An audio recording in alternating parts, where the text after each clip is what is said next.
Alright, y'all, what is up, everybody? This is your boy AJ Tripp, and welcome to the rapid reaction of WWE Tables, Ladders, and Chairs 2019, the last pay per view of the decade. How about that?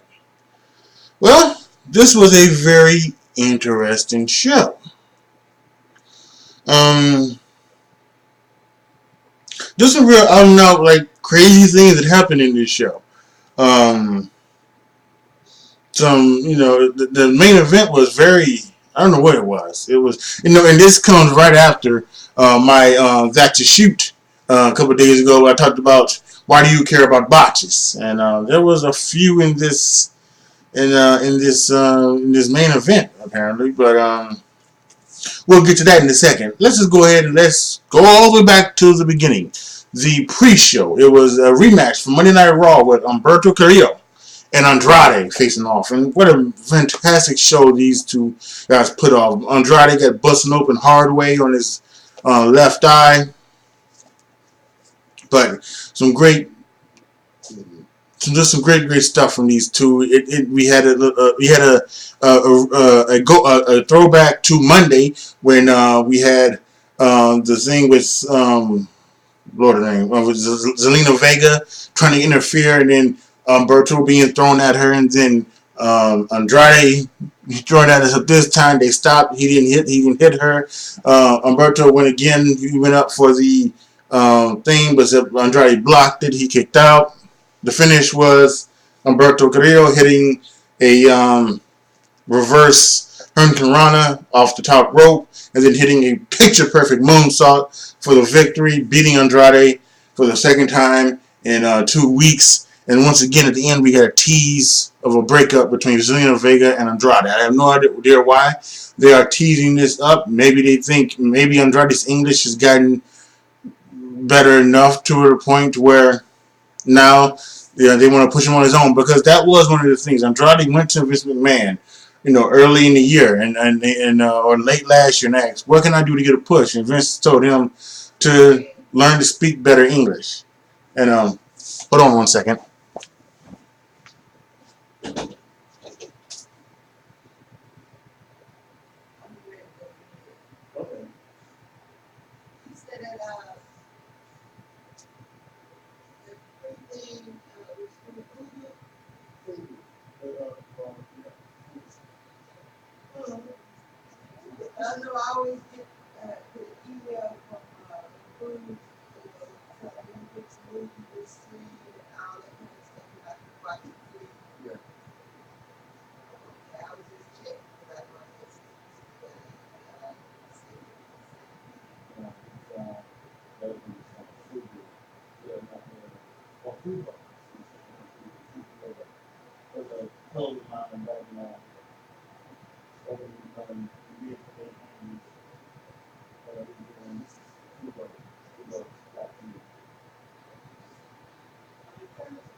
Okay, sorry about that, y'all.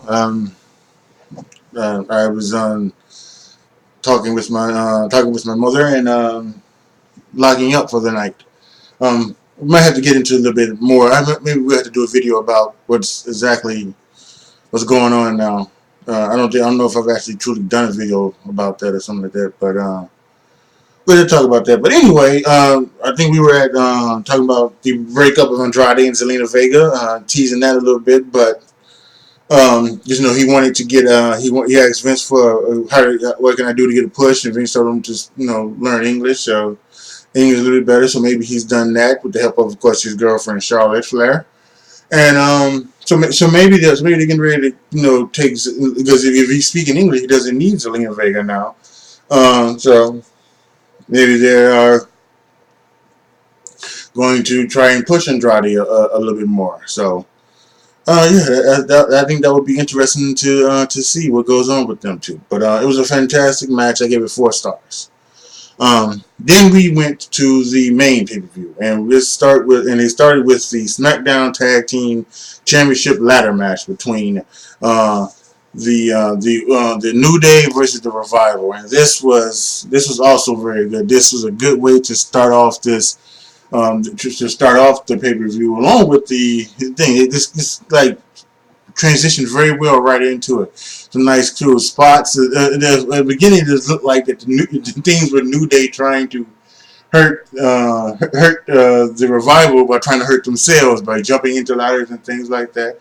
A couple of crazy spots, Dash and Scott Dawson and Big E are not the type of guys that are going to do flips and anything like that. Kofi would do some flips, but the other guys are stay on the ground type of people. But they went ahead and they did their thing. They kind of proved that you don't necessarily have to try to do all types of flips and flams and all types of anything like that. You can still work a ladder match and still tell a great story, and that's what these 4 guys did. It ended with the New Day picking up the victory and winning the tag titles. Not winning, retaining the tag titles. I gave it 4.25 stars. I thought it was again total great start. I thought it was well done. So good, good on them.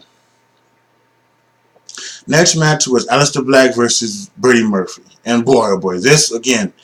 This is another different type of great match. We had like the kind of luchador stuff with Humberto Carrillo and Andrade. We had this kind of almost type of spot fest type of match with the ladder match, and this was a strike fest. Just 2 strikers throwing knees and elbows and all types of this and that. Really well worked by both competitors. I found it to be very, very entertaining, and Aleister Black with the victory with a black mass out of nowhere. But I thought this was incredible. The crowd at the end stood up and cheered for it, even though they really didn't kind of cheer throughout the match, but they were just sitting and enjoying it.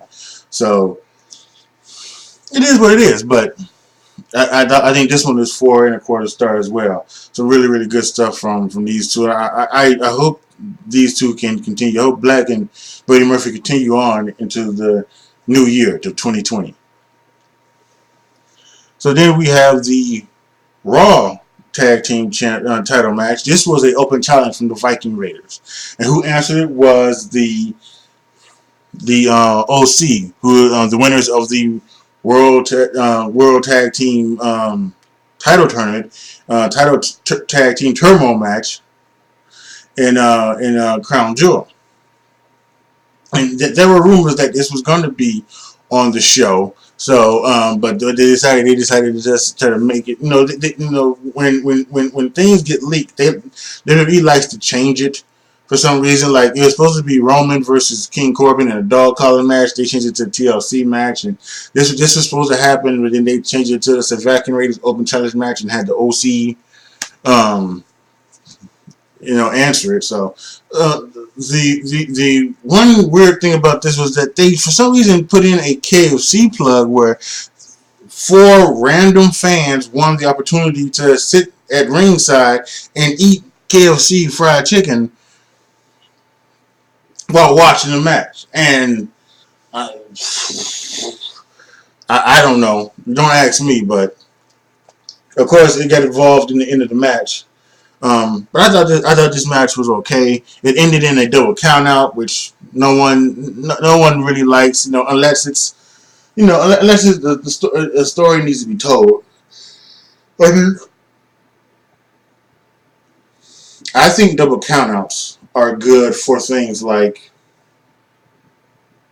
I think it's good like when the feud is still good and you just want to get one more match out of it. So one person has won one, another person has won one. So then maybe to that third one you do a double count out or you do like a double something and like last man standing you do a double double down.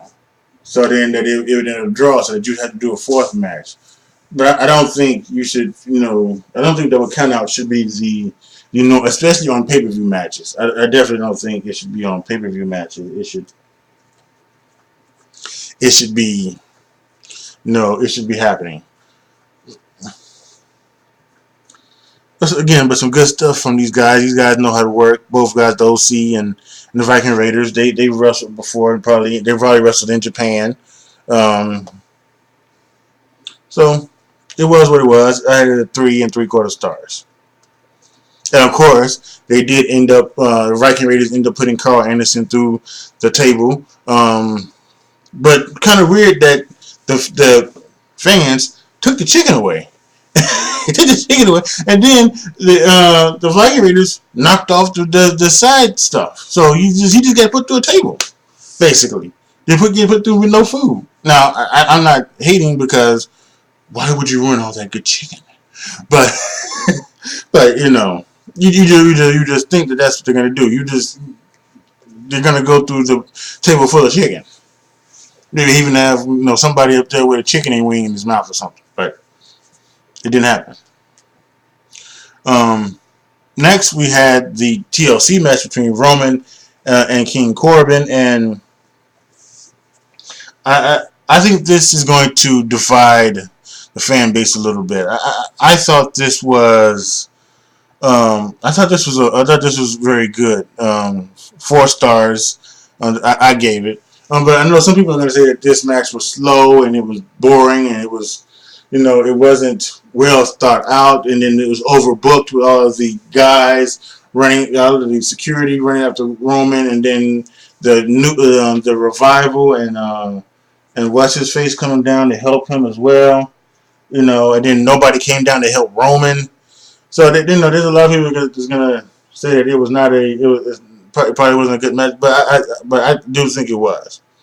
I do think it was, and like I said, we had some good spots that Samoans dropped to a table. We had some interference there at the end, and we ended up having a end of days on the steel chair. Corbin gets to win 1 2 3. Corbin wins and defeats Roman Reigns. A lot of people thought Roman was going to win. No, this was a victory for King Corbin. So yeah, so it's really good. We're gonna see where this ends up. Some stuff happened later on in the day, and we'll see what happens with them. And we'll talk about that when that comes to. Um, so then next we had Bray Wyatt versus The Miz. Now this was Bray Wyatt. This was not the Fiend. I think that's one of the things that people may get confused about. And this was also not a title match. This is just a non-title match. This was just Bray Wyatt versus The Fiend. No, this was just Bray Wyatt versus The Miz. Now, Bray Wyatt came down in a sweater, and he came down with the Universal Championship, and he came down on the Fly Funhouse music, which I think this is a great character thing for him. But he can wrestle. The Fiend should show up every now and then, but Bray Wyatt can wrestle, and he can wrestle. And he can wrestle, sparingly, a little bit more sparingly on television and on pay-per-views, and maybe in feuds that are, I don't want to say not important, but in feuds that are, okay.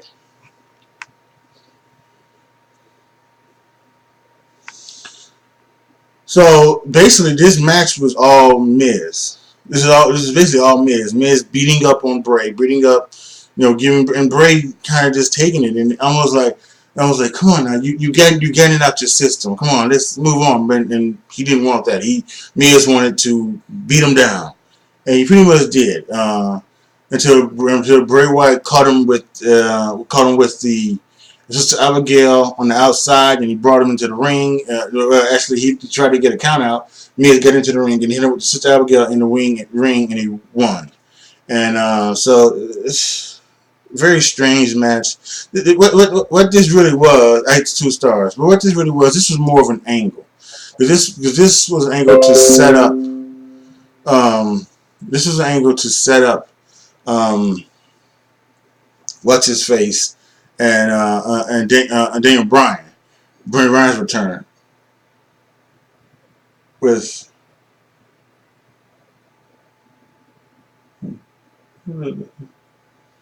Thought I heard something. Set up Daniel Bryan's return with his, with his no shaven look, shaven beard and shaven head and everything like that. And Bryan beat down Bray Wyatt and then disappeared. So we're probably going to get now Daniel Bryan, this new shaven look, American Dragon as they call it, Daniel Bryan, against the Fiend at the Royal Rumble. So I think it's going to be fun. It's going to be fun. I really think that they've gone the wrong way with the Fiend. They've made this Fiend this this unbeatable entity, that can only be beat by like ref stoppage or something, and that's not what the Fiend should have been. The Fiend should not have been some type of mythical beating entity. What the Fiend should have been was just it should have been just another part of Bray Wyatt that brings out a more sadistic side, it's a more sadistic and more devious, fiendish, so to speak, fiendish, right? The Fiend, the fiendish side to Bray Wyatt, to where the things that he wants to do to people, he doesn't want to do because he has feelings. Like even in this match with Miz, he was saying, "I'm sorry," and things like that. And I apologize. He was apologizing to the Miz, and things like and almost sitting there when he beat him, when he won, he was almost sad as if,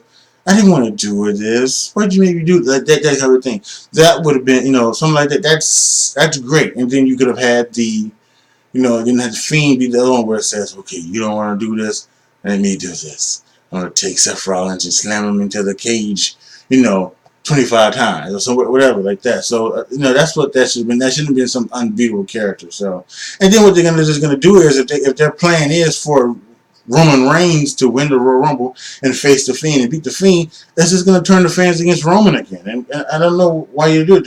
Your fans are right now really behind Roman. Why would you do that? So hopefully, if the plan is for Roman Reigns to face the Fiend, hopefully the Fiend will beat Roman Reigns, and so they'll keep Roman Reigns in his in his good spot. But yeah, again, 2 stars, but it's pretty much more of an angle to set up the continuation of the Fiend versus Daniel Bryan. So and the debut of Daniel Bryan's new look. So then next we had Rusev versus Bobby Lashley in a tables match, and this was what it was. This has also been a thing of contention. With the fans. So a lot of the fans, they seem to enjoy it. They seem to get behind Rusev. A lot of fans just think that this is just now bull funky. Why are we having why are we having to see this soap opera crap on our television every week? But a lot of the fan base is into it. It's always one of the highest viewed YouTube videos, from the WWE YouTube channel every week when they upload it to Raw. So yeah, so and this was the storyline. It was worthy of this semi-main event. as for the match, it was just average. I gave it 3 stars. Lashley won by running Rusev into a table that did not break, and then I don't know if that was supposed to happen or not. But then he took him back and belly suplexed him into another table in another corner, and that broke, and he won that way. So um, I don't think this is over because there's a lot of talk about they're gonna have Rusev come out of this even a bigger, better star and come out on top. So I'm guessing there's probably one more match they're gonna go to, and this is probably gonna be either at the Royal Rumble or sometime before the Royal Rumble.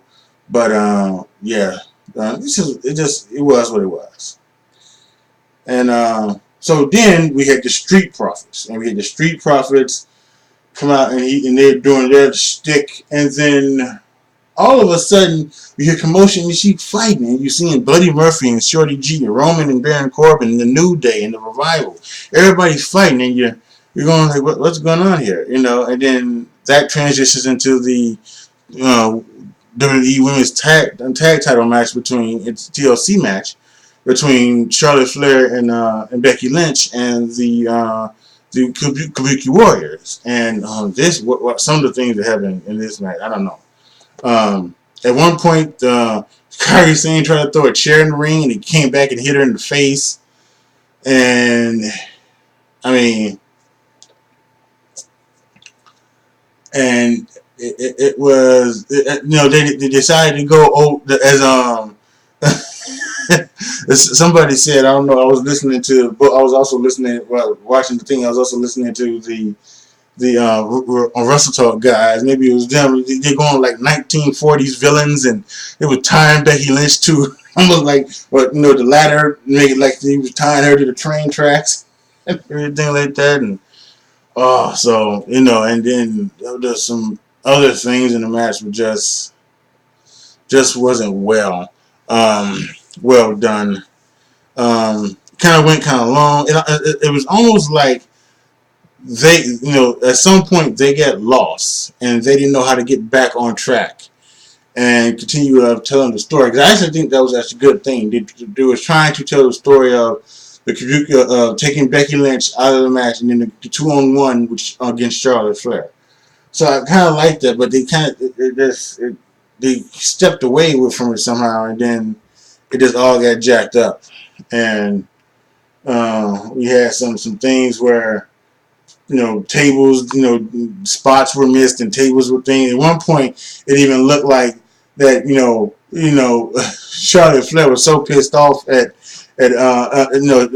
Charlotte Flair begging Lynch to put on the table, and Kairi Sane jumped on the table and it didn't break, and it was almost like Charlotte Flair was so upset that the table didn't break, and something like that. That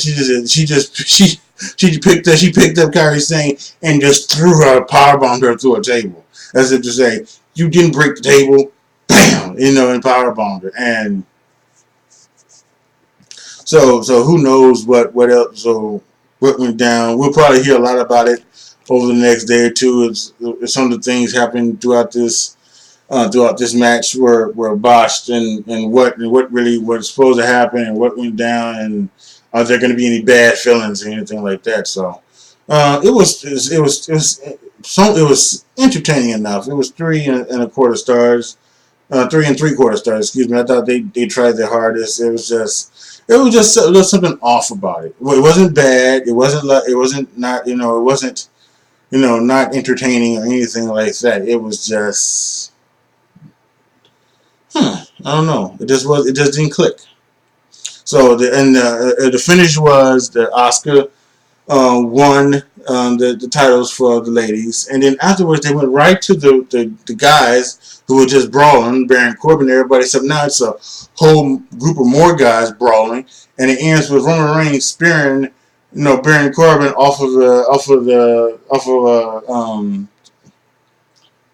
stanchion for seats onto a whole bunch of people. So I'm guessing they did that to show that there's the Royal Rumble's coming and everything like that. But that didn't make a lot of sense as well. And so it was what it was when it came to that. So, but yeah, overall, I thought this was an okay pay per view. We had the pre-show match between Carrillo and Andrade. We had the SmackDown tag team ladder match, and then Aleister Black and Murphy. That really started off this show, and you may have been thinking, could this be one of those unsung shows where everything is good? But again, nothing was truly bad, but it was just, you know, you could tell that it was kind of slow down. It kind of slowed down, and kind of didn't give it the way that it maybe they thought it was going to go each time. So, and the crowd wasn't.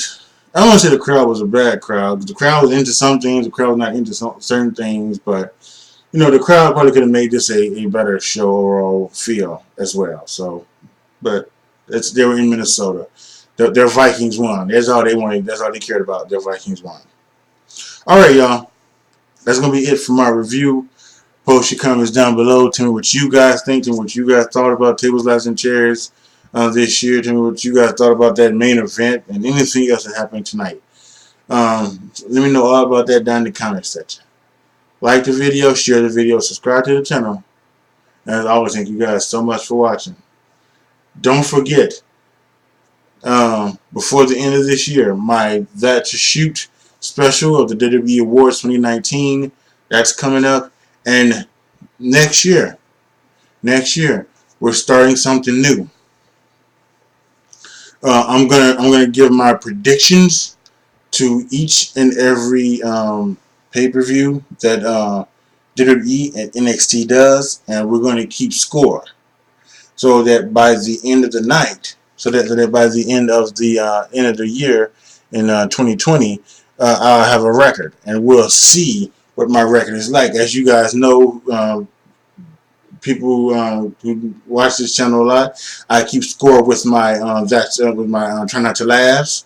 So we're gonna keep score with this and see where I'm at with record wise. Do I predict it well? Do I predict it not? Or things like that. So we're gonna do the regular things. We're gonna do wins and losses, and we might do a push or a tie depending on certain things, because sometimes certain things.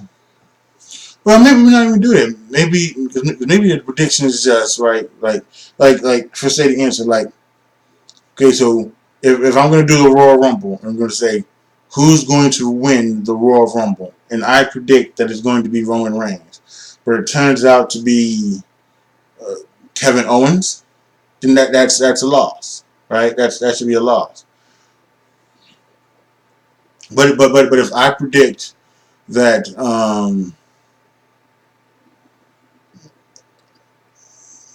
but if I were to predict like there's a match, Bobby Lashley versus Rusev, last man standing, and they do the double down, but I picked Lashley, I think that should be a loss. I don't think that should be a push, right? I don't think that should be a push, because a push is because like in real gambling, a push is when you bet you bet the -4, and the game turns out to be 24-20. That's a push.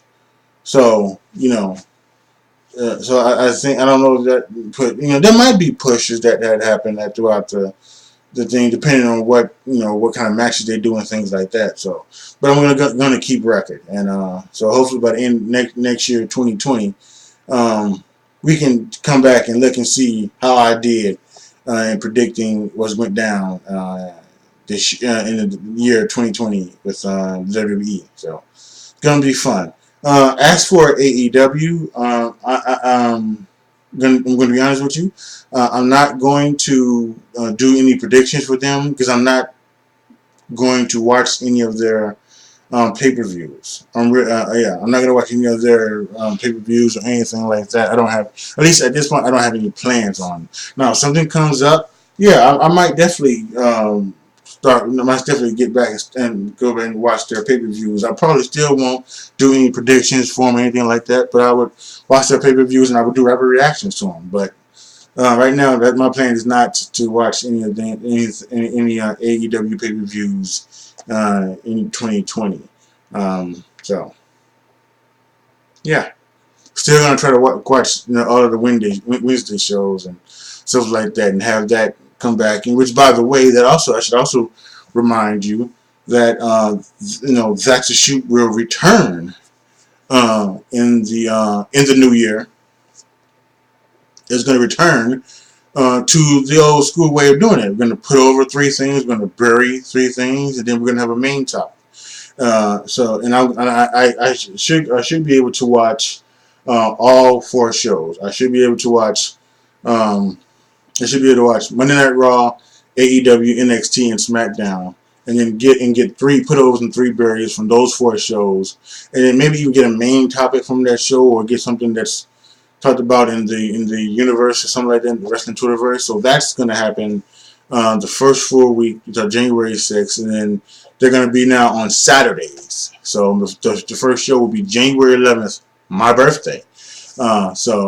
Make sure you're here to catch that. It should be it's going to be fun to um, return to the old school That's a Shoot. All right, y'all. That's it for me this evening. This is your boy AJ Tripp signing off. As always, be good to each other, y'all. Be careful out there. And I am out.